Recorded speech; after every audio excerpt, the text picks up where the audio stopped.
हूं आपके साथ पराग गुप्ता। रात के 8 बज चुके हैं। वक्त हो गया है आपके खास शो सबसे बड़ा मुद्दा सबसे बड़ी बहस का।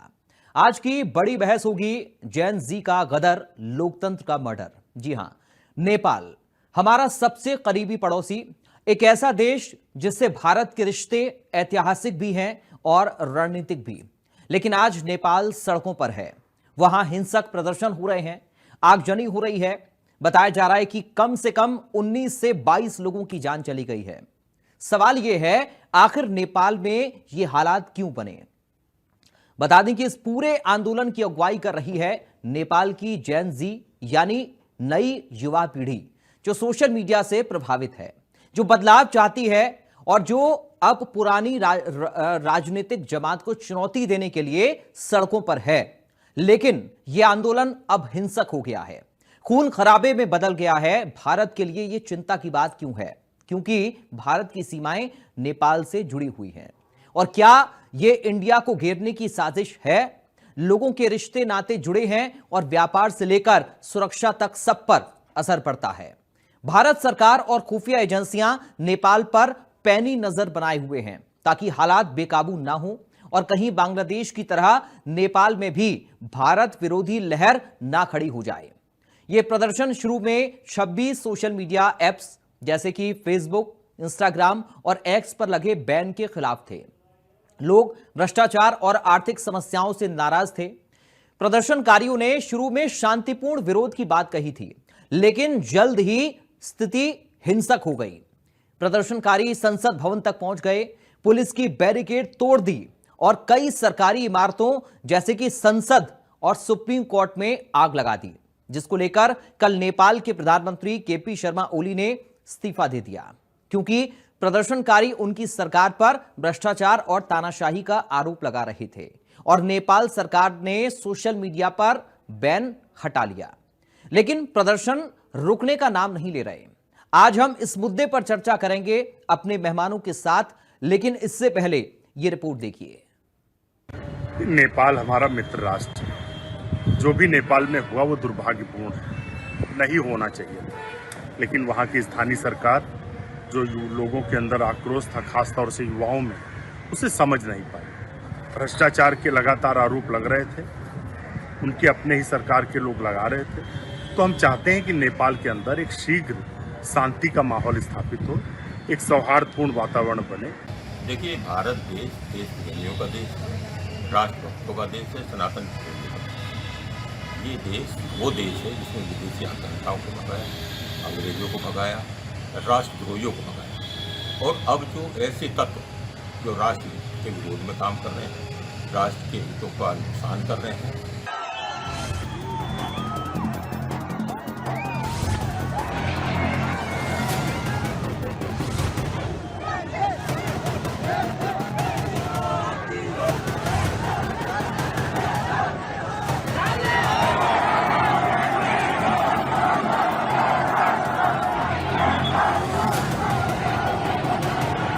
श्रीलंका, बांग्लादेश और अब नेपाल, भारत की सीमा से लगे इन तीनों मुल्क की राजनीतिक अस्थिरता ने भारत की सुरक्षा फिक्र को बढ़ा दिया है। वजह अंतरिम सरकारों का रवैया और भारत विरोधी नीति। श्रीलंका और बांग्लादेश में हुई बगावत और उसके बाद सत्ता बेरोजगारी दर 10% से ज्यादा 20% के पास।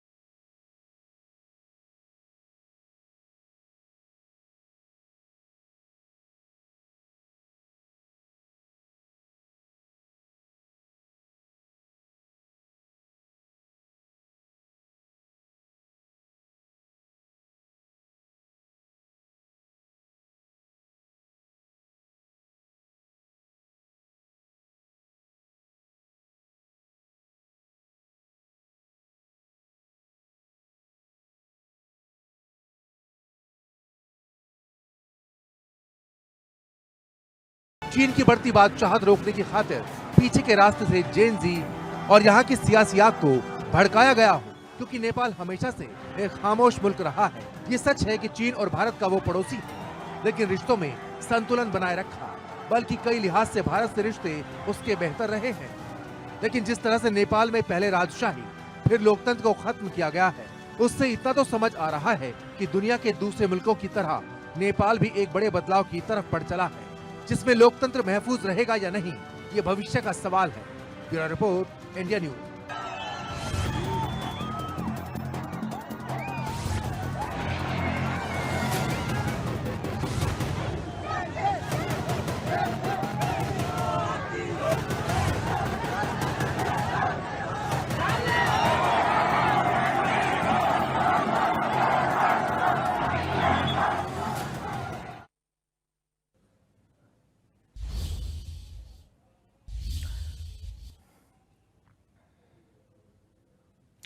इस रिपोर्ट में जो आपने तस्वीरें देखी, वो तस्वीरें कई सारे सवाल खड़े करती हैं।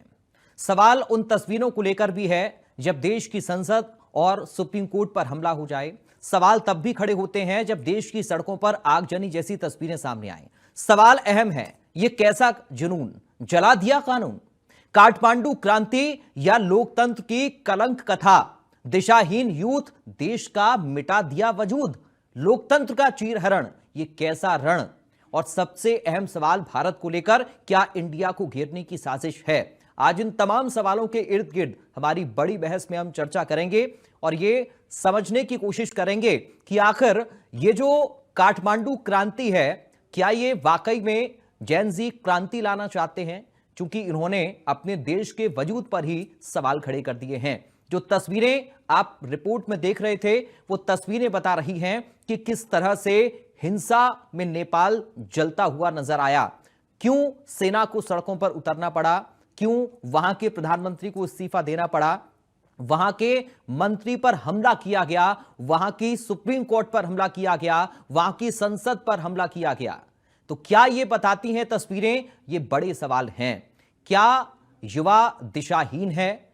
और अगर युवा शांति प्रिय आंदोलन की बात कर रहा था, तो फिर उन युवाओं ने इस हिंसा को जन्म क्यों दिया? और ये हिंसा के हालात पैदा कैसे हुए? ये तमाम सारे सवाल हैं। ये तस्वीरें जरा आप देखिए। ये तस्वीरें बताने के लिए काफी हैं कि नेपाल किस तरह धधकती आग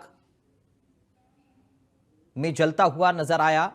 बड़ी संख्या में जब प्रदर्शनकारी सड़कों पर उतरे तो गाड़ियों की गाड़ियां फूंक दी, सड़कों पर तांडव देखा गया। और ये तस्वीरें बताती हैं कि किस तरह नेपाल बुरी तरह से अस्थिर हो चुका है। इस वक्त हमारे साथ कुछ खास मेहमान जुड़ गए हैं, सीधा आपका परिचय करा दें। हमारे साथ रक्षा विशेषज्ञ हैं retired major Virat. Major Virat, आपका बहुत स्वागत है। विदेश मामलों की जानकार जीएस सूडी हैं। सूडी साहब, आपका स्वागत है। विदेश मामलों की जानकार जैद अनवर हैं। अनवर साहब, आपका स्वागत है। बीजेपी से नेता आलोक वत्स हमारे साथ हैं। आलोक जी, आपका स्वागत है। और समाजवादी पार्टी से प्रवक्ता मेजर आशीष चतुर्वेदी हमारे साथ हैं। मेजर साहब, आपका स्वागत है। सबसे पहले सूडी साहब, शुरुआत में आपके साथ कर रहा हूं। सर, ये तस्वीरें रोंगटे खड़े करती हैं और ये तस्वीरें बताती हैं कि एक देश कैसे बर्बाद हो गया। देखते ही देखते जब युवा सड़कों पर उतरा तो पूरी सरकार अस्थिर हो गई, पूरे देश का वजूद खतरे में आ गया है। इन हालातों को कैसे देखें सर, और भारत पर इसका क्या असर पड़ सकता है? क्योंकि रिएक्शंस भी सामने आ रहे हैं पक्ष विपक्ष के भारत के अंदर से, और सभी लोग शांति की अपील कर रहे हैं युवाओं से। सूडी साहब, पहला रिएक्शन आपका मैं चाहूंगा आज की बड़ी बहस में।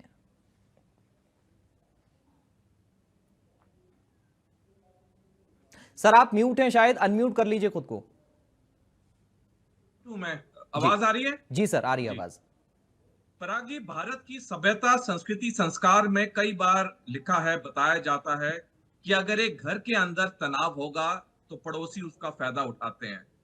जो नेपाल में हुआ 2 दिन से, जो पिछले साल बांग्लादेश में हुआ, 3 साल पहले श्रीलंका में हुआ, बाहरी ताकतों तभी अपना हाथ बीच में डालती हैं जब अंदरूनी अस्थिरता हो।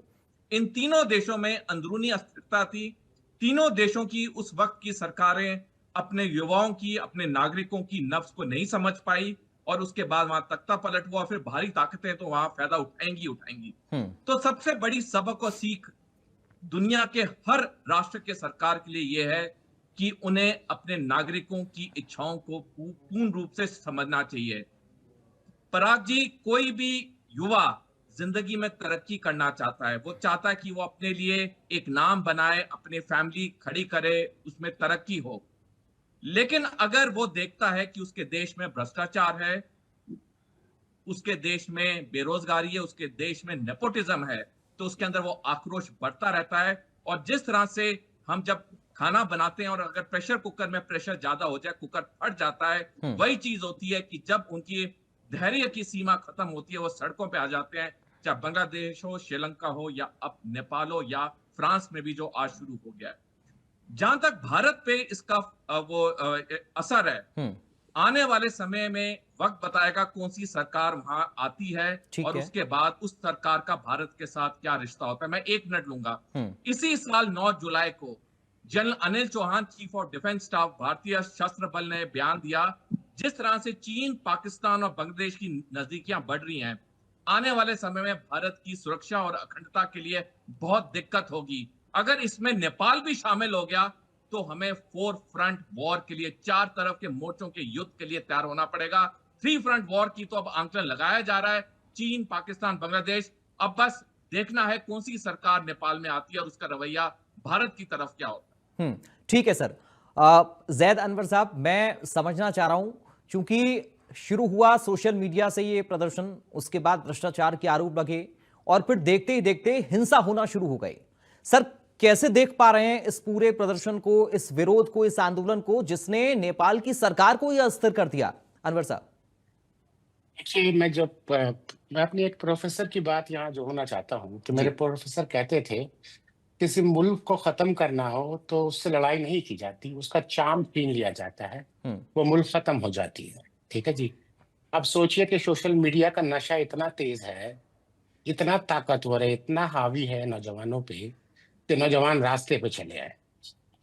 आप सोचिए, अमेरिकन इन्फ्लुएंस इतना है कि 4-5 साइट, अगर फेसबुक, आपने भी जब बात रखी तो फेसबुक, एक्स एंड इंस्टाग्राम की बात करके, जितने भी सोशल मीडिया है मोस्टली अमेरिकन है। और जो अमेरिकन सोशल मीडिया है उनका इन्फ्लुएंस इतना ताकत रखता है कि अमेरिका अगर वहां नहीं भी रह के अपने सोशल मीडिया से वहां पर एक आंदोलन का खड़ा कर सकता है और एक मिजाज सरकार के खिलाफ बना सकता है। ये बात पे तो आपको नादिम हो जाना होगा। अब आते हैं बात को लेके, इस मुल्क का हाल ये क्यों हुआ। सवाल ये है, फ्रस्ट्रेशन ये सिर्फ सोशल मीडिया का फ्रस्ट्रेशन नहीं था। 2008 में जब 2008 से डेमोक्रेसी आया इस मुल्क में, उसके बाद से कोई स्टेबल गवर्नमेंट 5 साल तक नहीं चली। हमारा पड़ोसी पाकिस्तान है, वो 1947 के बाद आज तक वहां भी 5 साल कंप्लीट नहीं हुआ, और 2008 के बाद से यहाँ भी 5 साल कोई भी हुकूमत नहीं चली। मगर उस मुल्क में और इस मुल्क में फर्क ये था कि यहाँ पे जो मुल्क है, यहाँ पर मिलिट्री का इन्फ्लुएंस नहीं है सरकार के साथ, वहां पर मिलिट्री का इन्फ्लुएंस था। ये फर्क है दो मुल्क में। मगर जब आप देखते हैं कि जब सरकार जब भी आई है, आप घूम फिर के उसी चेहरे को देखते हैं, जिससे वहां का एक कहावत है, नेपाली में कहावत है उस मुल्क की, कि जो भी आए उनके कान छिदे हुए हैं, जो भी आके बैठा है। तो इसके माने ये आता है, वो चेहरा वही आ रहा है जो भी वो मेहनत करे। और सरकार जब भी बनी है, एक बहुमत में सरकार नहीं बनी है, या तो जोड़ के बनी है, और कभी विड्रॉ हुई है तो कोई उससे जोड़ घटाव कर लिया है। ये तमाम चीज एक फ्रस्ट्रेशन था नौजवानों के अंदर। मगर सवाल ये है कि बांग्लादेश किसने तैयार की? आज जो बांग्लादेश इस हाल पे है, किसने के बांग्लादेश को पैदा किसने किया? हिंदुस्तान ने पैदा किया था। बात पे गौर करिएगा। और आज बांग्लादेश में किसका इन्फ्लुएंस था जो बांग्लादेश में ये हाल हुआ? अब आते हैं कि नेपाल में किसका इन्फ्लुएंस है? एंड ऑफ द डे ये this is a question mark. किसका इन्फ्लुएंस है? अमेरिकन अगर ओपन आके बात नहीं करता, 4 दिन, आज से 6 दिन कब डोनाल्ड ट्रंप साहब का एक स्टेटमेंट आता है कि हिंदुस्तान ने पानी छोड़ दी तो पाकिस्तान में पानी बह गया। बात पे गौर करिएगा कि पाकिस्तान में सैलाब आ गया कश्मीर को छोड़ने। तो ये तमाम जो स्टेटमेंट है, उसके दौरान 6 महीना कबल आपने जो तमाम स्टेटमेंट, ये 6 महीने से अमेरिका से हमारा जो रिलेशन डेवलप हुआ है, जो हम तमाम पहलू पे देखा है, ये कहीं ना कहीं अमेरिकन इन्फ्लुएंस आपको आज नहीं कल दिखेगा। अब आते हैं कि आज नौजवान इस रास्ते पे क्यों है। 2008 में जो जमहूरियत आई है इस मुल्क में, डेमोक्रेसी आई है, कहीं ना कहीं वही लोग सामने आज आके आपको दिख रहे हैं। तभी उनका एक लीडर का नाम सबसे ऊपर है कि कुछ इनके हाथ में भी सत्ता आ सकती है। क्योंकि बांग्लादेश में एग्जाम्पल हो चुका है कि स्टूडेंट का एक लीडर था जिसके हाथ में बड़े से बड़े पावर दिया गया।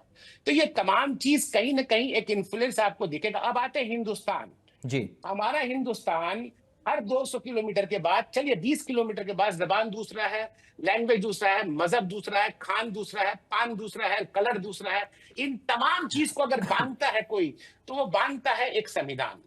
और संविधान में जितनी आजादी है, कहीं पॉलिटिकल हम किसी को कुछ बोल सकते हैं, मगर जब हम एक दस्तूर और आईन का कसम खा के जब पार्लियामेंट पे पहुंचते हैं, वहां पर कोई बात अगर गलत गिरती है तो इसी तरह का आंदोलन होगा। तो ये तमाम, आज ओली साहब को देखिए, 19 लोग मरे हैं। 19 लोग वहीं जाके फुल स्टॉप हो गया। क्या 19 से ज्यादा लोग मरे? आपने 19 लोग मारने के बाद आपको रियलाइज होता है कि आपने अपने मुल्क में गलत मैसेज दिया और आप फिर इस्तीफा देते हैं। अगर आप जिस गद्दी पे बैठे थे, वहां के प्राइम मिनिस्टर साहब, आज तो ये भी बात हो रही कहीं मुल्क छोड़ के जाने की तैयारी कर रहे हैं वो। तो ये तमाम चीज आपको आप जब एक ओहदे पे बैठते हैं, एक जिम्मेदारी पे बैठते हैं, वहां से आपका नजरिया क्या होता है, ये तमाम सवालिया निशान है। अब आते हैं, एक पहलू ये भी होता है कि ओली साहब ने जितना भी प्राइम मिनिस्टर, वो गवर्नमेंट ने जितने भी सोशल मीडिया को बैन करने की कोशिश की, उन तमाम को एक डेडलाइन दिया था उन्होंने। पहले बात पे गौर करिएगा कि 7 सितंबर तक आप तमाम अपने आप को रजिस्टर कराइए। And that is a democratic rights. एक मुल्क का एक राइट्स होता है, एक लॉ एंड ऑर्डर होता है, और एक तमाम जो चीज होता है, उन तमाम पे तमाम ने वो बात रखी। मगर तमाम के तमाम सोशल मीडिया ने, चमक मीडिया के जितने भी सोशल मीडिया को बैन किया, उन तमाम ने रजिस्टर नहीं कराया अपने आप को। जब नहीं कराया तो एक हुकूमत क्या करेगी? मैं दोनों पहलू की बात की आपसे। जब नहीं की तो उस हुकूमत ने उसे बैन किया। जब जैसे ही उस पर बैन लगाया गया तो एक आक्रोश, एक गुस्सा, एक फ्रस्ट्रेशन जो सामने आया है, इसमें इन्फ्लुएंस कहां से आ रहा है, ये सवालिया निशान हमेशा रहेगा।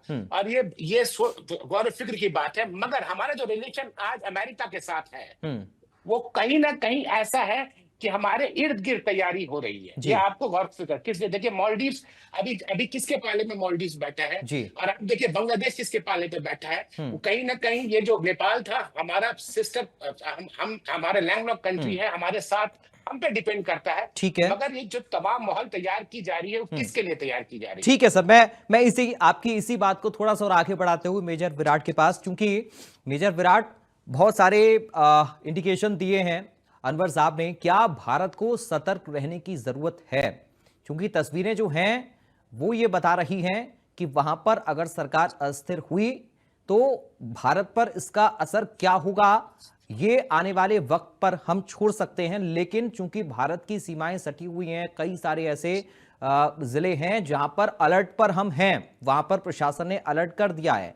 असर क्या हो सकता है, ये अपने आप में एक बड़ी बात है। चूंकि बांग्लादेश में जो हुआ, उसके बाद नेपाल में और फ्रांस में किस तरह की स्थितियां बन रही हैं, उसका जिक्र भी सोडी साहब कर रहे थे।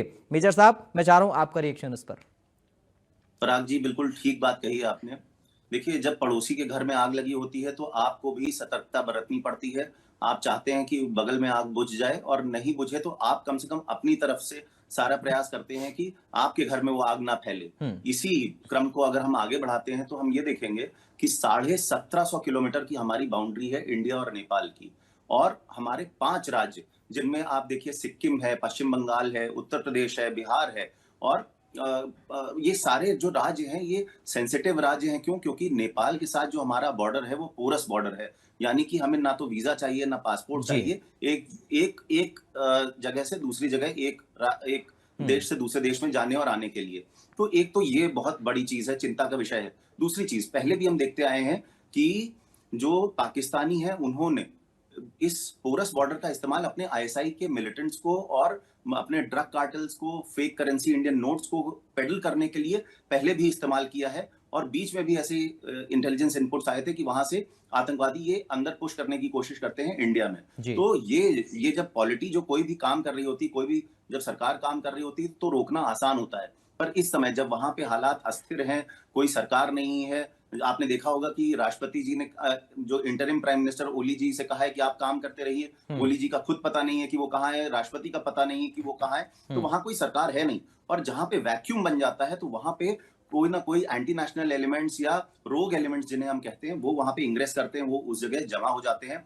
पाकिस्तान है, चाइना है, अभी सर लोगों ने बताया कि इन सब का भी इन्फ्लुएंस है। देखिए पराग जी, जो भी यहाँ पे हो रहा है उसके इंटरनल फैक्टर्स हैं, बेरोजगारी है, जनता में जो आक्रोश है, उसके बाद भ्रष्टाचार है, अभी कई सारी केपी ओली गवर्नमेंट पे भ्रष्टाचार के आरोप लगे हैं। आपने देखा होगा कोऑपरेटिव घोटाला लगभग 8400 करोड़ का, इस तरीके के घोटालों का जो आरोप था। उसके बाद सबसे जरूरी बात आई सोशल मीडिया। सोशल मीडिया क्या था? ये एक वाहक बना, ये कैरियर बना उस पूरे आक्रोश को बढ़ाने का, ये ट्रिगर बन गया इस पूरे आंदोलन का। और ये सोशल मीडिया पे क्या था, क्यों इतना गुस्सा है? एक तो ये कि लोग आपस में कनेक्ट नहीं हो पा रहे थे।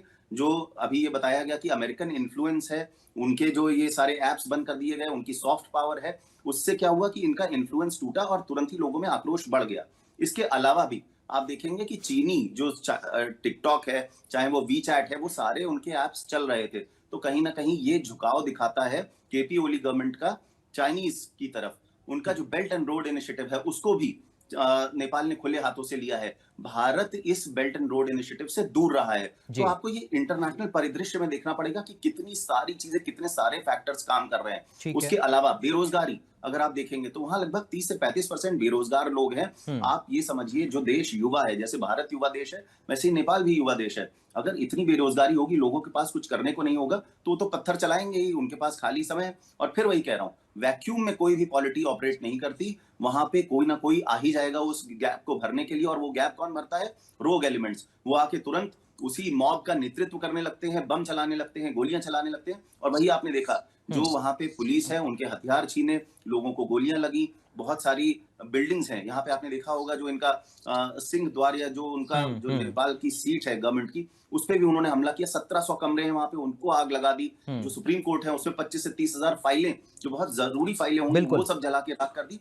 तो अगर इतना कुछ वहां पे आगजनी हो रही है, तो आप समझ सकते हैं कि किस लेवल पे ये सारी साजिश हो रही थी। और एक चीज और कहूंगा, आप देखिए कि कोई भी लीडर ऐसा उभर के नहीं आया इसमें, कोई भी लीडर नहीं था। बिल्कुल। जेन जी, तो आप जेन जी को कोई मुखौटा तो चाहिए, कोई तो नाम चाहिए कि ये लीड कर रहा है। लीड में बालेन शाह ने भी कह दिया कि मैं 28 साल से ऊपर का हूं, मैं नहीं लीड कर रहा। तो आप समझिए कि लीड करने के लिए अगर कोई नहीं है, तो पीछे से कहीं ना कहीं कोई ना कोई पुश तो मिल रहा था। वो पुश है चाइनीज पुश। और चाइना चाहता है कि अगर भारत का जो बैकग्राउंड, जो जिसे आप बैकडोर बोलते हैं, उसमें अगर आपने सेंध लगा दी है, देखिए पाकिस्तान हमसे नाराज चलता ही, हमारा दुश्मन देश है।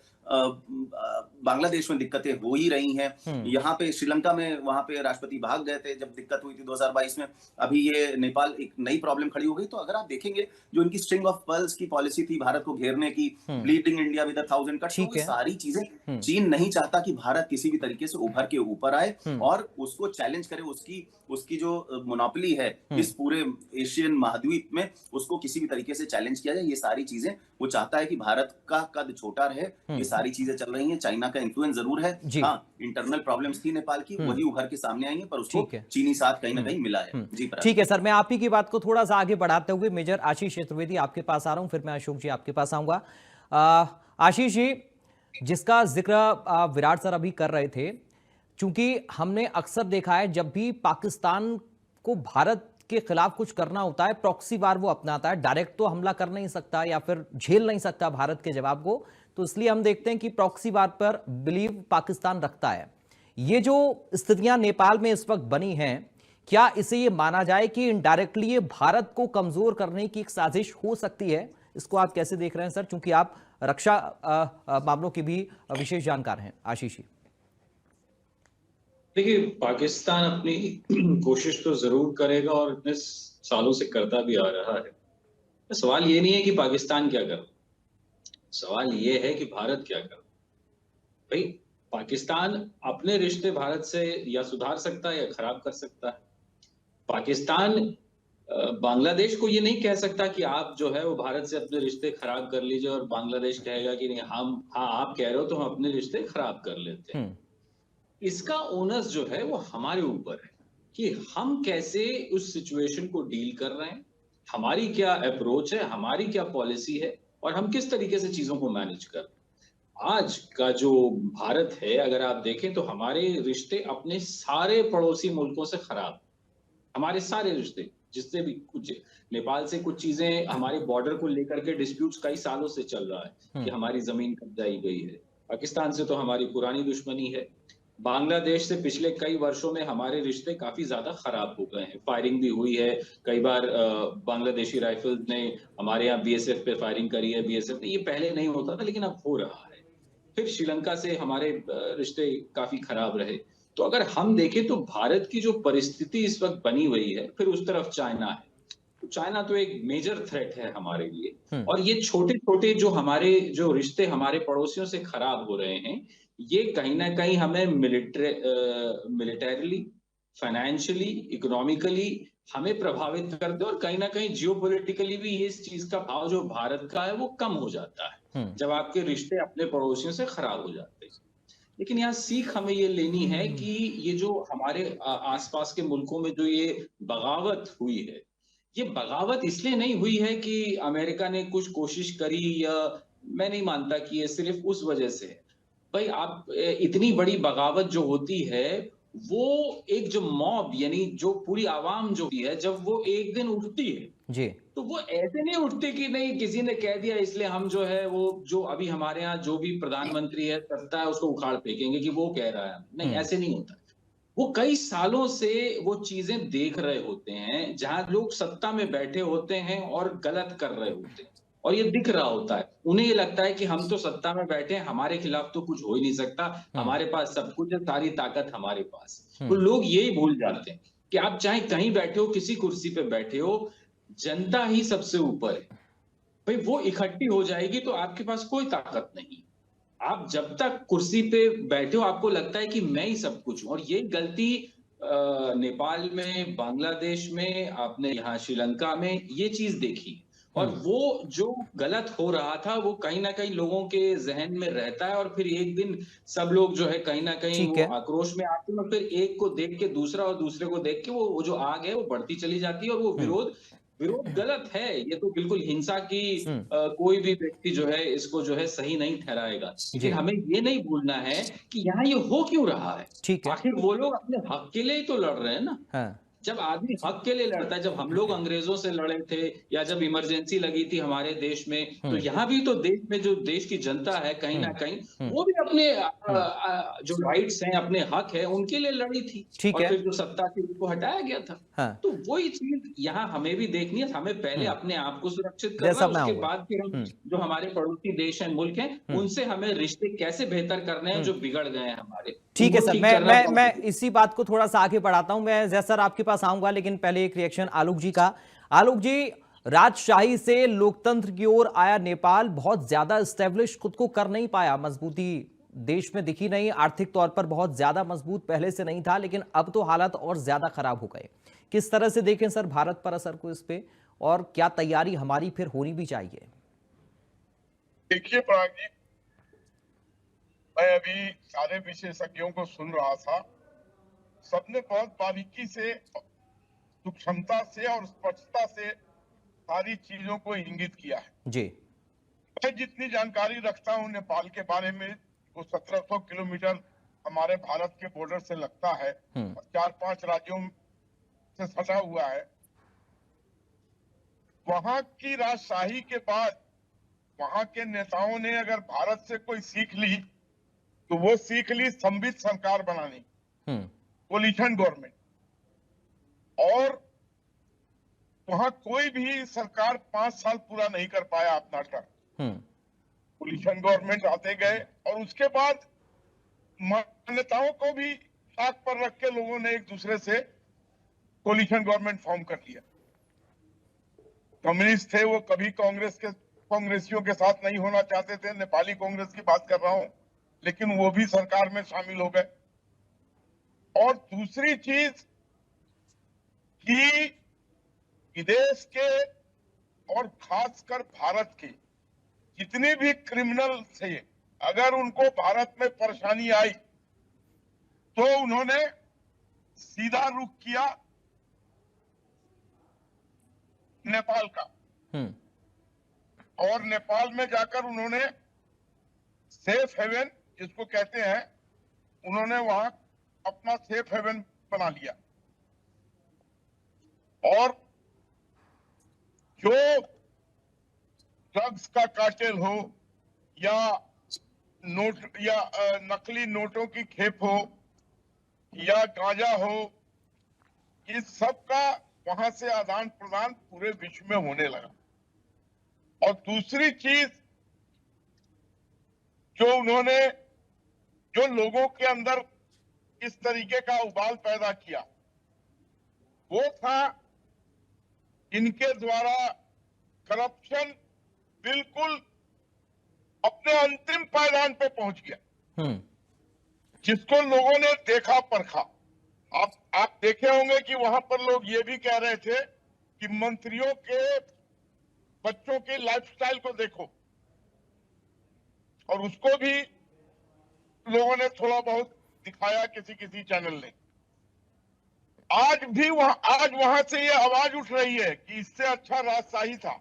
बहुत से लोगों के जहन में ये बात है कि राजशाही वापस आनी चाहिए।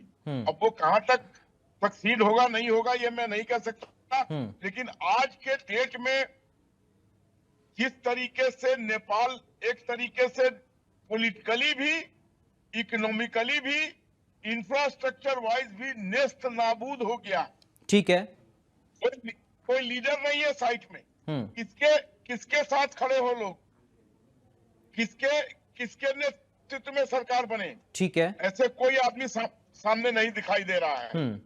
तो इन चीजों को ध्यान में रखते हुए, और जिस तरीके से हमारे रिश्ते पाकिस्तान से तो शुरू से ही खराब थे, श्रीलंका से उतने खराब नहीं है, बांग्लादेश आज हमारी तरफ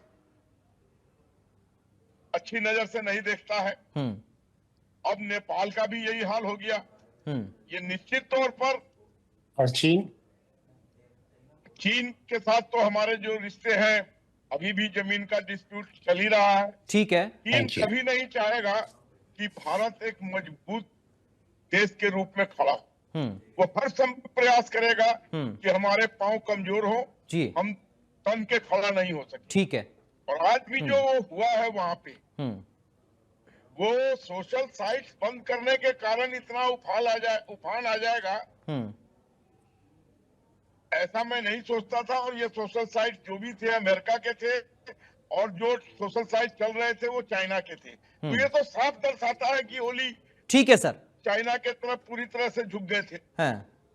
ठीक है, इस स्थिति में हमको बहुत सजग रहने की जरूरत है। ठीक है, कि चौतरफा ये सारे देश दुश्मन बने हुए हैं, और इस बीच में भारत आगे की तरफ बढ़ रहा है, तीसरी इकोनॉमी की तरफ भागने की पुरजोर कवायद कर रहा है। हमारा इंफ्रास्ट्रक्चर मजबूत हुआ है नरेंद्र मोदी के नेतृत्व में, हमारी वर्ल्ड में साख बढ़ी है उनके नेतृत्व में, और हम तेजी से प्रगति के मार्ग पर हैं। तो इन चीजों को ध्यान में रखते हुए हमें बहुत सजग, ठीक है, और बहुत ही ठीक है सर, सूझबूझ से ठीक है आगे काम करना होगा। ठीक है सर, मैं लौटूंगा सेकंड राउंड में आपके पास। जैद अनवर जी अपनी बात रखना चाह रहे हैं, बोलिए सर आप।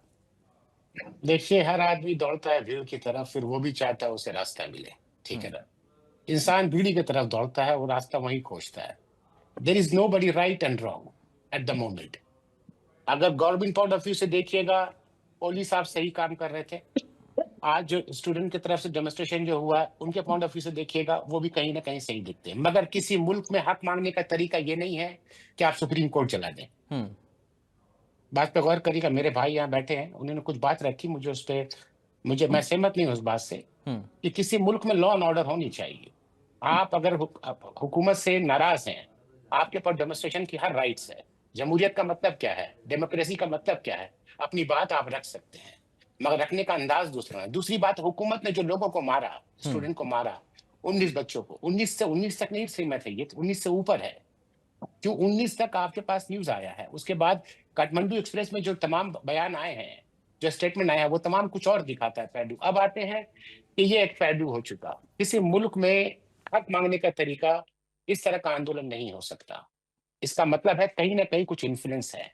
अब आते हैं नेपाली, जो लफ्ज है नेशनलिटी नेपाली। नेपालियों से हमें न गुज़िश्ता कल डर था, न आज डर है, न कल डर होगा। क्यों? हमने हमेशा इनको दो हाथों से लिया। ये तमाम आप तारीफ उठा के देखें, हुकूमत आ रही है, मगर हाँ, थर्ड पार्टी वहां से एडवांटेज उठा सकता है। ये सवालिया निशान हमेशा रहा और रहेगा। और रहा सवाल, जितने भी क्रिमिनल्स हैं, जो सवाल इन्होंने रखा है भाई ने भी, कि जाके वहां से डेवलप करते हैं, ये करते हैं, ये दुनिया के हर जगह जाके बैठते हैं। हिंदुस्तान के कितने बड़े से बड़े चोर हैं जो आके बैठ गए हैं लंदन में, तो क्या लंदन को खराब कहिएगा? नहीं ना। हर मुल्क का एक पॉलिसी है, उस पॉलिसी में वो अलाउड करता है, वहां जाकर वो बैठने उसके पास राइट से रहने का जाएगा। ये एक पहलू। दूसरी बात अभी इम्पोर्टेंट ये है कि आज इस मुल्क में अगर जो सत्ता आके बैठेगी, बैठने वाला कौन है? यहाँ 3 नाम अभी गर्दिश कर रहा है। एक है बतन शाह साहब, एक है करुणा साहब, एक थापा साहब। तो कहीं ना कहीं ये तीनों में से एक सेलेक्ट करेंगे। ये तीनों में से जो भी अगर प्राइम मिनिस्टर बनते हैं, अगर इलेक्शन कोई बेटर हो सकता है हिंदुस्तान के साथ, तो कहीं ना कहीं करुणा साहब के साथ हो सकता है या थापा के साथ हो सकता है। ये एक जहन बन रहा है। मगर हिंदुस्तान को नेपाली हुकूमत से डरने की बात नहीं है। हिंदुस्तान गुज़िश्ता कल भी इनके साथ अच्छे से चला और इनको वेलकम किया है। आज भी हमारे घर में, आप हर घर में उठा के देख ले, कहीं ना कहीं इन्फ्लुएंस, कहीं ना कहीं नेपाली है, या कहीं ना कहीं हमारे घर में कोई भी एक सिक्योरिटी गार्ड है तो नेपाली है। या कुछ उस जहन से नहीं बात करना चाह रहा था कि उनको इतने नीचे दिखा देते। और ये तमाम हर जगह हमारे मुआशरे में मिले हुए हैं, और हमने कभी उनको उस अल्फाज से नहीं पुकारा कि आप नेपाली हो, यहाँ कैसे हो। हम वो हमारी जबान जानते हैं और हम हमारी जबान को वो सीखते हैं जी, और हमसे बहुत क्लोज होते हैं। अब आते हैं चीन। अभी जो जनाब ने बात रखी, अभी जो टैरिफ का वार हमारा अमेरिका के साथ चल रहा है, हमारे पास चॉइस नहीं है। क्यों? हमारे पास उतनी बड़ी इकोनॉमिक्स वाली मुल्क नहीं है कोई। हमें जाना ही होगा चीन के तरफ अपने आप को बचाने के लिए। That is a reality in the world. क्योंकि जिस तरह से ट्रम्प साहब ने हम पे जो टैरिफ लगाया है 50% का, हमारा इकोनॉमिक्स कहां से कहां जीडीपी गिरेगा अभी। तो हमारे पास चॉइस नहीं। अब आते हैं कि वहां चाइना का इन्फ्लुएंस ये क्यों हो सकता है कि 1 रोड 1 बिल का नेरेटिव चाइना ऑलरेडी डेवलप कर चुका है नेपाल में, पाकिस्तान में। और अगर हिंदुस्तान इस पे इंटरेस्ट दिखाता है तो that will be different scenario in the world. दुनिया 1-2 हिस्से में बढ़ चुकी होगी। ठीक है, फिर आप बात नहीं कर सकते। आप, ये एक पहलू है। मगर कहीं ना कहीं आप आने वाले कल में, मैं यहाँ बैठ के बोलता हूँ, मैं जैद अनवर मोहम्मद यहाँ से कहता हूँ, और आप तमाम बैठते हैं, ये कहीं ना कहीं अमेरिकन इन्फ्लुएंस आपको दिखेगा। इसलिए कि शुरुआत वहीं से होती है। आप तंजिया बात करके हमें चढ़ाते हैं कि पाकिस्तान हमें पेट्रोल सप्लाई करेगा, गैस सप्लाई करेगा। आप बताइए, ये तमाम बातें तो गर्दिश की है। ठीक है, आपने हर वो बात रखी है जो बात हमें नागवार गुजरे। मैं एक भारतीय होने के नजरिए से यहाँ खड़े होकर बात कर रहा हूँ। मैं पार्टी कुछ और पसंद कर सकता हूँ, मगर अभी मैं अपने मुल्क के लिए बात कर रहा हूँ। उस नजरिए से बात करिएगा तो इन्फ्लुएंस आपको दिखेगा, वेस्टर्न इन्फ्लुएंस इसमें दिखेगा और इन्फ्लुएंस रहेगा। क्योंकि इससे पहले भी बांग्लादेश में वेस्टर्न इन्फ्लुएंस रहा, इससे पहले श्रीलंका में भी। बात पर गौर करिएगा, श्रीलंका में भी जनाब, श्रीलंका में भी शुरुआत हुई तो फेसबुक से हुई थी। ये भी इन्फ्लुएंस वहां पर है। और कहीं ना कहीं अगर हमें आज लाके खड़ा किया जा रहा है, आप सोचिए एक मुल्क का प्राइम मिनिस्टर की जितनी इज्जत अमेरिका में नहीं होती है, प्रेसिडेंट साहब चाय नहीं पीते उसके साथ, वहां के मिलिट्री के सरदार के साथ वो बैठ के लंच करते हैं। Do you think this is a message to the world? ठीक है।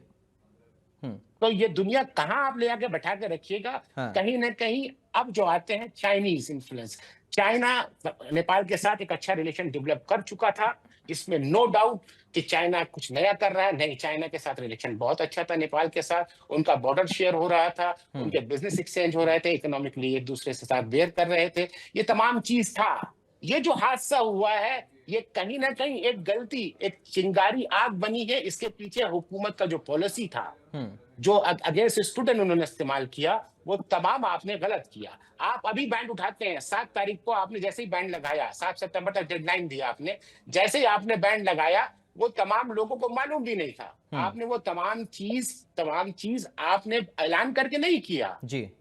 आपने वो तमाम चीज, एक होता है कि देखिए, पहले समझिए सोशल मीडिया की ताकत क्या है, पहले समझिएगा।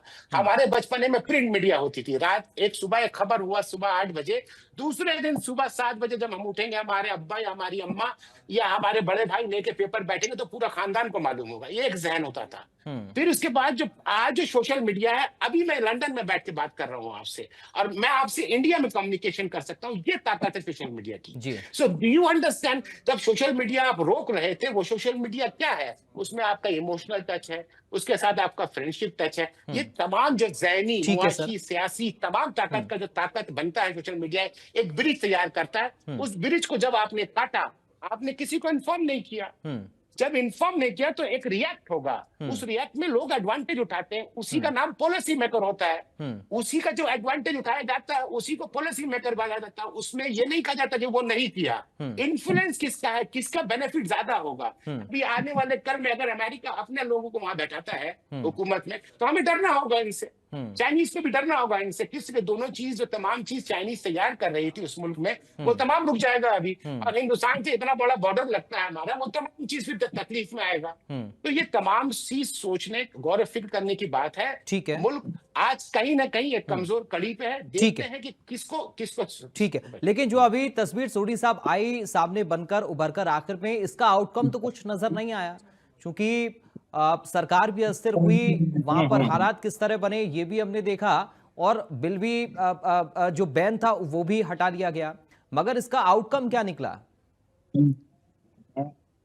पराग जी, सबसे बड़ा आउटकम तो निकला कि नेपाल के प्रधानमंत्री को इस्तीफा देना पड़ा। सबसे बड़ा आउटकम ये निकला कि नेपाली बात को नेपाल ने नहीं, पूरी दुनिया ने सुना। सबसे बड़ा आउटकम तो ये निकला कि एक बार दिखा दिया गया कि सोशल मीडिया की ताकत क्या है। पराग जी, पिछले साल डोनाल्ड ट्रंप जब अमेरिकी राष्ट्रपति चुनाव लड़ रहे थे, अमेरिका के सारे न्यूज मीडिया चैनल, सारे थिंक टैंक, सारे दिग्गज विशेषज्ञों ने कहा डोनाल्ड ट्रंप चुनाव हारेंगे। यहां तक कि डोनाल्ड ट्रंप ने कमला हैरिस के साथ दूसरी प्रेसिडेंशियल डिबेट नहीं की, लेकिन एक इंसान ने डोनाल्ड ट्रंप को जिताया, वो था एलॉन मस्क, जिसने ट्विटर या एक्स पे वो मुहिम चलाई कि अमेरिकी नागरिकों ने भारी बहुमत से डोनाल्ड ट्रंप को जितवाया। ये है ताकत सोशल मीडिया की, और यही भारी गलती हुई ओली सरकार से कि वो सोशल मीडिया की ताकत को समझ नहीं पाए, और वो समझ नहीं पाए, उन्हें अपनी कुर्सी से इस्तीफा देना पड़ा। इसलिए पराग जी, ये जो नेपाल में हुआ, ये पूरी दुनिया के लिए सबक और सीख है कि अगर देश अपने युवाओं की ऊर्जा या एनर्जी को ठीक चैनलाइज नहीं करेगा, वो देश का हश्र वही होगा जो नेपाल का हुआ, श्रीलंका का हुआ, बांग्लादेश का हुआ, और जो आज फ्रांस में हो रहा है। जी ठीक है। मेजर विराट, क्या इसमें तानाशाही नजर आई युवाओं को, एक कम्युनिकेशन गैप नजर आया? अगर आप कोई फैसला ले रहे हैं तो कम से कम आपको यूथ को ये बताना भी होगा कि इसके पीछे के कारण क्या हैं, और फिर आप जो कारण निकल कर आ रहे हैं सर, उसमें फिर ये उड़ाए कि कहीं विदेशी साजिश तो नहीं है, क्योंकि जो एप्स बैन किए गए उनका किससे संबंध है, क्या एस्टेब्लिश करने की कोशिश वहां पर की गई है इन सब के जरिए, ये भी जहन में अब सवाल हैं। देखिए पराग जी, कहीं ना कहीं आपको ये मानना पड़ेगा कि नेपाल भारत से क्षेत्रफल में छोटा है काफी, और इसका जो संबंध रहा है वो भारत के साथ, इनका ट्रेड रिलेशन जो है, जो इकोनॉमिक्स रही है वो भारत के साथ रही है। 60 से 70% ट्रेड इनका भारत के साथ रहा है। इनकी गैस, पानी, चाय, सब कुछ जो इनके पास आता रहा है वो भारत की तरफ से आता रहा है। नमक तक इनको भारत से मिलता रहा है। तो कहीं ना कहीं हमारे जो रिलेशंस थे बहुत ही कॉर्डियल थे, बहुत ही दोस्ताना रहे हैं। पर बीच बीच में कुछ ना कुछ, चाहे वो चीन के दबाव में हो या जैसे भी इन्होंने अपने मैप्स नए निकाल लिए, लिपु लेक की बात करिए या चाहे आप काला पानी की बात करिए, यहाँ पे इन्होंने नए मैप्स निकाल लिए। 2020 में कहने लगे कि ये इलाका भी हमारा है, ये इलाका भी हमारा है। तो कहीं ना कहीं वो डिस्कॉर्ड जन्मा। उसके अलावा भी आप देखेंगे कि मादक पदार्थों की तस्करी हुई। पाकिस्तान का जो इन्फ्लुएंस देखने को मिला, आईएसआई के नए रूट्स चैनल हुए, यहाँ से जो उनके आतंकवादी थे वो यहाँ से इंग्रेस करने की कोशिश करते रहे। तो ये सारी चीजें अपने आप में एक बड़ा कॉन्कॉक्शन है, एक ऐसा मिक्सचर है जिससे भारत को अपने आप को सुरक्षित करने की जरूरत है। जहां तक हम आज की बात करेंगे तो भारत की अगर हम बात करें तो कहीं ना कहीं विशेष अभियान चलाने की जरूरत है। ये जो पोरस बॉर्डर्स हैं, यहाँ पे हमें सघन चेकिंग की जरूरत है। आज की डेट में जो हमारी सशस्त्र सीमा बल इन बॉर्डर्स को गार्ड करती है नेपाल के साथ, उनको सघन चेकिंग करने की जरूरत है। जो भी लोग आ रहे हैं, जा रहे हैं। उसके अलावा सोशल मीडिया पे जो भी बातचीत चल रही है उसको भारत को मॉनिटर करने की जरूरत है। आपने देखा होगा पाकिस्तान ने इंफॉर्मेशन वॉरफेयर में कितना भी हो, भारत ने सिंदूर में फिजिकली अपनी छाप छोड़ी, हमने जीता उस ऑपरेशन को, पर इंफॉर्मेशन वॉरफेयर में कहीं ना कहीं पाकिस्तान हमसे आगे निकल गया। उन्होंने अपने देश के लोगों को ये बता लिया कि देखो हमने भारत को हरा दिया है, जो कि एक बिल्कुल नकली बात थी। बट इंफॉर्मेशन वॉरफेयर एक ऐसी चीज है जिसमें हम कहीं ना कहीं नेपाल में पीछे ना छूट जाएं। इसके लिए हमारी जो सिक्योरिटी एजेंसीज हैं उनको सतर्क रहने की जरूरत है। हमारी अपनी हेल्पलाइंस हमें एस्टैब्लिश करने की जरूरत है। जो भारतीय वहां फंसे हुए हैं उनको विमानों से लाने की बात हुई है, उनको लाएं। जो हमारे बॉर्डर्स हैं वहां से उनको वापस लेके आए। फिर उसका जो ड्रग कार्टल्स हैं, जो वेपन्स के के जो तस्करी हो सकती है उनको रोकने की आज की डेट में बहुत जरूरत है। साथ में हमने ट्रैवल एडवाइजरी भी जारी कर दी है अपने लोगों के लिए कि भाई यहाँ से आज की डेट में नेपाल ना जाए, वहां पे खतरा हो सकता है। जी। और सबसे जरूरी बात, एक हम लोग मिलिट्री में यूज करते हैं ह्यूमेंट, सर इससे वाकिफ होंगे दोनों ही जो आर्मी ऑफिसर्स हैं, कि ह्यूमेंट जो होती है, ह्यूमन इंटेलिजेंस, कि आसपास के गांव में जो लोग रहते हैं उनसे ये जानकारी जुटाना कि कहीं कोई मादक पदार्थों की तस्करी या वेपन्स की तस्करी या कोई एंटी नेशनल एलिमेंट्स भारत के अंदर तो नहीं आने वाले, उनको जानना जरूरी है कि कहीं हमारे देश में किसी भी तरीके का खतरा इंटरनल सिक्योरिटी के लिए ना बन जाए। उसके अलावा 24/7 आपका जिन्हें कंट्रोल रूम्स बोलते हैं वो एस्टैब्लिश करने की जरूरत है। ये बहुत जरूरी कदम है जो भारत को उठाने की डिमांड है इस समय। और साथ में ये देखना पड़ेगा कि हम ना इंफॉर्मेशन वॉरफेयर हारें और ना हम फिजिकल अपने इंफ्रास्ट्रक्चर को थ्रेटन कराएं। इस समय बहुत सारे लोग एक्टिवेटेड हो गए होंगे नेपाल में, दूसरी ताकतें, विदेशी ताकतें एक्टिवेटेड हो गई होंगी, क्योंकि मैं फिर कहना चाहूंगा कि कोई भी पॉलिटी वैक्यूम में ऑपरेट नहीं करती। वहां पे अगर आप नहीं करेंगे तो दूसरा आदमी आके वहां पे बैठ जाएगा। तो इसलिए भारत को अपनी प्रेजेंस बनाने के लिए जरूरी है कि हमारे जो रिसर्च एंड एनालिसिस विंग है और बाकी जितनी भी सिक्योरिटी एजेंसीज हैं वहां पे संवाद स्थापित करें, लगातार संपर्क में रहें और अपनी चीज को, अपनी जो बातचीत है उसको सुदृढ़ रखें। हमारे खिलाफ जो नेपालियों के मन में जो चीजें चल रही हैं उसमें कहीं कोई खराबी ना हो पाए, हमारा माहौल ना बिगड़ने पाए, ये हमें ध्यान रखने की जरूरत है, क्योंकि आईएसआई और चीन ये सब करने में बहुत सक्षम है। इनकी पूरी बिल्कुल। और चूंकि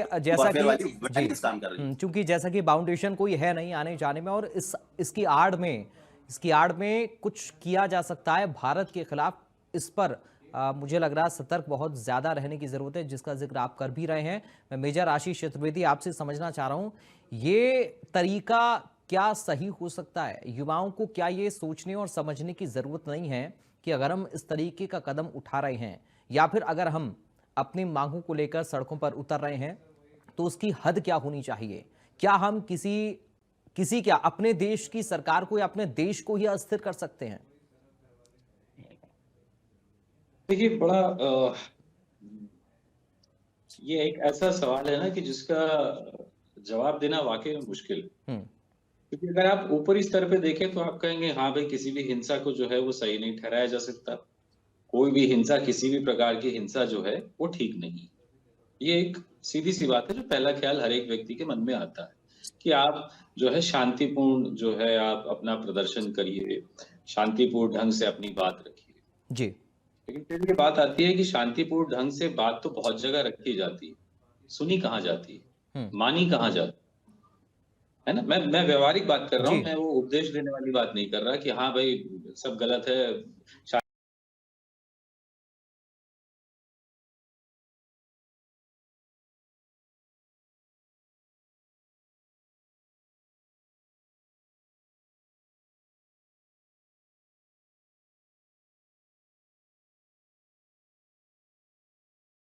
शांतिपूर्ण ढंग से करिए और अपने घर चले जाइए।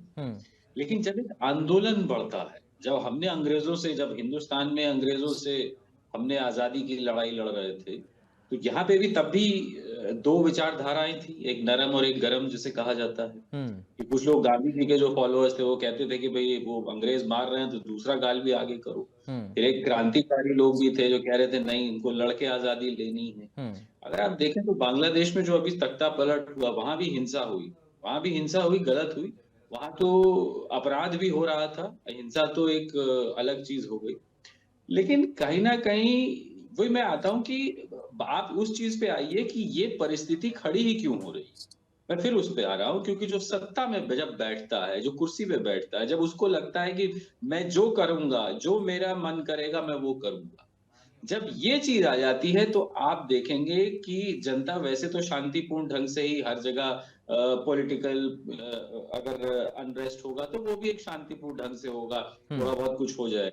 लेकिन एक ऐसा समय आएगा कि जब सारी सीमाएं टूट जाती, ये होता है और ये हर जगह होता है। ये नेपाल कोई पहली बार ये ऐसी एक जगह कहीं घटना नहीं घट रही है। विश्व में आप देखिए कि जब कहीं कोई तानाशाही थी या किसी तरीके की कोई इस तरह सरकार चल रही थी जो इस तरीके से काम कर रही जी, जनता ने हमेशा उसे उखाड़ फेंका और वो शांतिपूर्वक कैसे हो सकता ठीक है। जो कुर्सी पे बैठा है वही कभी ये थोड़ी कहेगा अच्छा आप ठीक कह रहे हैं मैं हट जाता हूँ, ये तो होगा ही नहीं। उसको हटाया ही जाएगा तभी वो हटेगा, क्योंकि कुर्सी कोई छोड़ना नहीं चाहता है।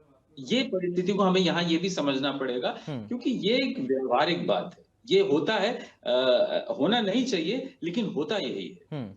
ठीक है सर। मैं आलोक जी, चूंकि अब आने वाले वक्त में कौन नेतृत्व करेगा ये भी देखना होगा और इसका असर भारत पर क्या पड़ता है ये भी हम देखेंगे। क्या हम इसके लिए तैयार हैं आलोक जी? चूंकि परिस्थितियां क्या बनेंगी ये भविष्य के गर्भ में है, कोई नहीं जानता अभी। आलोक जी, आपकी आवाज नहीं आ रही सर, आप म्यूट हैं, शायद अनम्यूट कर लीजिए खुद को। तैयार हैं ये नहीं, हमें तैयार होना पड़ेगा। हमें हर हालात में वी हैव नो चॉइस, हमें तैयार होना ही पड़ेगा। और दूसरी चीज मैं आपको बता दूं कि नेपाल अकेला देश था पूरे वर्ल्ड में विच वॉज अ हिंदू राष्ट्र। आज की डेट में उसकी ये स्थिति नहीं है। बेतहाशा म्यांमार से, बांग्लादेश से, इवन पाकिस्तान से लोगों ने वहां घुसे हैं और वो बड़ी तादाद में वहां पर अपनी जनसंख्या बढ़ा चुके हैं। तो आज वो हिंदू राष्ट्र अब नहीं रहा। और रही बात तो ये बॉर्डर से लगे इलाके हैं 1700 किलोमीटर, तो वहां के जो जिसको लोग मधेसी बोलते हैं जी, तराई बेल्ट में जो लोग रहते हैं, उनका तो सारा आदान प्रदान, शादी विवाह सब कुछ हिंदुस्तान के लोगों के साथ होता रहा और ये बरसों से होता आया है, अभी भी हो रहा है। तो उस बेल्ट को छोड़ दीजिए, उसके ऊपर जब आगे बढ़िए तो जो मूल नेपाली हैं, मूल तो ये भी है, लेकिन जो नेपाली है जिसको आप कहते हैं नेपाली, जिनका जो संरचना कुछ अलग होता है, उन लोगों को संभालने की जरूरत है कि वो भारत के प्रति नरम रुख अपनाएं। ठीक है। और क्योंकि साथ देने की बात नहीं है, साथ तो हमने बांग्लादेश क्रिएट कर दिया। अगर इंदिरा गांधी नहीं होती, अगर हिंदुस्तान नहीं होता तो बांग्लादेश क्रिएट नहीं होता। लेकिन क्या हाल है उनका आज क्या दृष्टिकोण है उनका हमारे प्रति? पाकिस्तान से लगातार वहां पर लोग जा रहे हैं। ठीक है। और वहां पर मीटिंगें हाई लेवल की हो रही ठीक है सर, ठीक है। चूंकि हम आखिरी चरण में हैं और समय बहुत कम है मेरे पास। अब जैद अनवर जी अपनी बात रखना चाह रहे हैं सर, बहुत संक्षेप में प्लीज रखिएगा, बहुत संक्षेप में आखिरी रिएक्शन आपका। देखिए 6 लाख भारतीय अभी भी नेपाल में है और इन्फ्लुएंस किसका क्या है नहीं है वो दूसरा पहलू हो जाता है। मैं अशोक साहब की बात से सहमति रखता। आज जो भी सरकार वहां आएगी, हिंदुस्तान उनके पास चॉइस नहीं है। Reason is why, because this is a landlocked country. जी, सिंपल वर्ड है। हिंदुस्तान की जमीन उनको चाहिए अपने ट्रेड करने के लिए। तमाम जितने भी इनपुट उनका है, तमाम जितना भी है वो हमारे बंदरगाह से होता है। वो आप आ जाइए, जबकि पश्चिम बंगाल आ जाइए, इनको इस्तेमाल करते हैं, ये वो रूट इस्तेमाल करते हैं। तो उनके पास चॉइस नहीं है। अब ये चॉइस वाली बात। दूसरा एक पहलू है कि हिंदुस्तान के साथ जो रिलेशन हमारा उनके साथ है वो हमेशा खुले हाथ के तरह है। माना हमारे साथ बॉर्डर का कुछ मसला होता है, वो पॉलिटिकल वर्ड होता है। बात पे गौर करिएगा, पॉलिटिकल वर्ड होता है। अगर मोदी साहब कुछ बात, अगर बीजेपी जो गवर्नमेंट आज हिंदुस्तान में है वो हिंदू मुस्लिम करती है, मगर क्या सऊदी अरब के पास जाके वो बोलती है तुम मुसलमान हैं, हम तुमसे तेल नहीं लेंगे? तो ये पॉलिटिकल बात दूसरा पहलू हो जाता है। जब पॉलिटिकल जियो पॉलिटिक्स जब आता है, चीज दूसरी तरह दिखती है। अब आते हैं, ये एक पहलू है, वो कहीं ना कहीं जो 3 चेहरा दिख रहा है, तीनों में से एक डिसाइड होंगे। एक मेयर भी है जो काठमांडू के मेयर, उनका नाम मेरे जहन से उतर गया, वो भी बहुत पॉपुलर है, बालेंद्र। उनका भी नाम सबसे ऊपर चल रहा है। तो ये तमाम चीज दिख रहा है। और फिर आते हैं। ठीक है सर, चूंकि चर्चा और भी आगे बढ़ सकती है, आप लोगों के पास बहुत कुछ बताने को है, लेकिन वक्त मुझे अभी के लिए इतनी इजाजत दे रहा है, इसलिए मैं आप सभी का बहुत शुक्रिया अदा करूंगा। आप लोग आए और वक्त निकाला इंडिया न्यूज़ की इस बड़ी बहस के लिए। मेजर विराट आपका शुक्रिया, सूडी साहब, अनवर साहब आपका शुक्रिया, आलोक जी आपका शुक्रिया, मेजर आशीष चतुर्वेदी जी आपका बहुत शुक्रिया बड़ी बहस में शामिल होने के लिए। नेपाल की जो स्थितियां बनी उसने पूरी दुनिया की आंखें खोल दी। जैन जी यानी युवा पीढ़ी जब सड़क पर उतरती है तो पूरे देश को अस्थिर भी कर सकती है। आने वाले वक्त में किस तरह की परिस्थितियां बनेंगी, कौन नेतृत्व करेगा, भारत पर क्या असर होगा, भारत के साथ रिश्ते कैसे होंगे, ये देखना बेहद अहम होगा। और भारत इसीलिए भी सतर्क है क्योंकि भारत के कई सारे ऐसे ज़िले जो कि सीधा नेपाल से लगते हैं, कोई बाउंडेशन नहीं है आने जाने की। हालांकि अभी एहतियात के तौर पर एजेंसियों को सतर्क किया गया है, चेकिंग भी चल रही है, लेकिन सावधानी बहुत जरूरी है। हिंसा का समर्थन कोई नहीं करता, इस बात को हर कोई बोल रहा है, लेकिन इस तरह के हालात बने क्यों, इसको लेकर भी तमाम सारे सवाल उठ रहे हैं। फिलहाल बड़ी बहस से अभी के लिए मुझे दीजिए इजाजत, बाकी खबरों के लिए आप बने रहिए। नमस्कार।